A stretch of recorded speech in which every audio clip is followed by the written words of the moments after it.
Maraming drones ang humihinto sa paglipad hindi dahil mismong sirang-sira ang aircraft, kundi dahil sumuko na ang battery. Ang masakit pa rito, maaari itong mangyari sa loob lang ng unang 6 na buwan. Maniwala ka sa hindi, ang pangunahing dahilan nito ay ang tinatawag na battery bloat o ang pagkabuntis ng battery. Ang mga lithium polymer o LiPo batteries ay sobrang sensitive. Madali silang mag-decay, masira, at malagay sa panganib kapag pinabayaan lang. Kaya naman, kailangan ng isang strict at tamang care protocol para masiguradong tatagal ang investment mo at ligtas na makakakalipad ang drone mo. Isipin mo na lang na parang isang living chemical engine ang iyong battery. Hindi mo ito pwedeng basta na lang itapon sa drawer at kalimutan. Bahagi ng healthy monthly routine ang pag-hover ng drone sa isang ligtas na lugar para unti-unting madrain ang battery hanggang sa mababang percentage bago ito muling i-charge sa isang stable capacity para sa storage.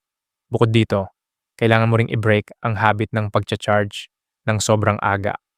Itap up lang ang charge ng gabi bago ang iyong actual flight at huwag na huwag mong gagawin ito ng ilang linggo bago ang lipad. Discipline is key dito para maprotektahan ang iyong gamit. Ito ang magiging pagkakaiba para tumagal ang battery mo ng 6 na buwan o hanggang 6 na taon.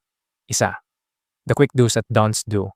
Cycle your batteries monthly, liparin o i-hover ang drone ng sistematiko pababa sa 15%, minsan sa isang buwan.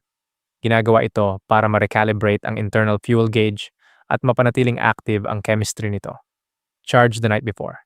I-charge lang ang iyong cells hanggang sa 100% maximum sa gabi bago ang iyong scheduled flight window. Store at stable voltage. Palaging ibalik ang mga battery sa stable na 50% hanggang 60% capacity.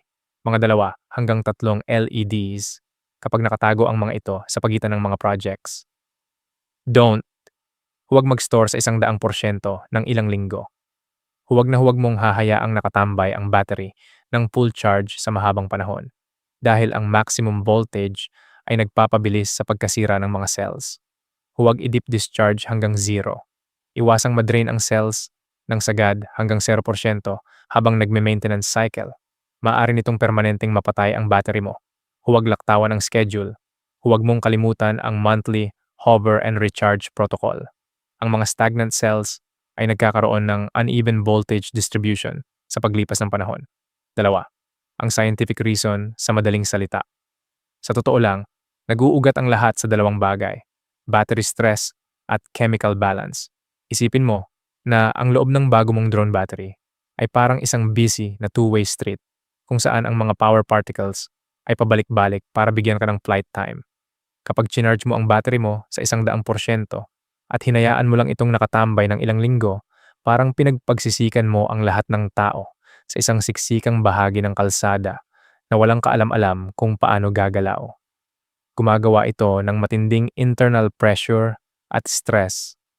Sa paglipas ng oras, ang tuloy-tuloy na pressure na iyon ay nagiging sanhi ng pagkasira ng mga battery ingredients na nagiging sanhi naman ng trapped gas at ito mismo ang dahilan kung bakit pisikal na lumalaki at nagbubuntis, bloat, ang battery.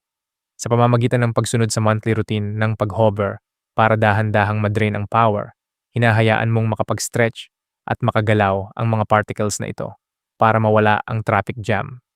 Ang pagtatago naman sa kanila sa 50% charge ay nagpapanatili sa kalsada na balance at relaxed. At sa pag-charge mo lang sa 100% sa gabi, bago ang lipad, sinisiguro mong mararanasan lang ng battery ang high-pressure stress na iyon sa loob ng ilang oras, imbes na ilang linggo. Makikita natin dito ang malaking pagkakaiba ng mga habit tiers. Kung pababayaan mo lang at laging nakastore sa 100%, baka 3 hanggang 6 na buwan lang ang itagal ng battery mo. Pero kung gagawin mo itong professional care routine, aabot ito ng hanggang 6 na taon. Ang paglalaan ng 15 minuto kada buwan para sa tamang maintenance ay makakatipid sa iyo ng libu-libong piso para sa mga replacement batteries. Sa ganitong paraan, ligtas ang bago mong drone at handang-handa kang kumuha ng mga cinematic videos sa loob ng maraming taon.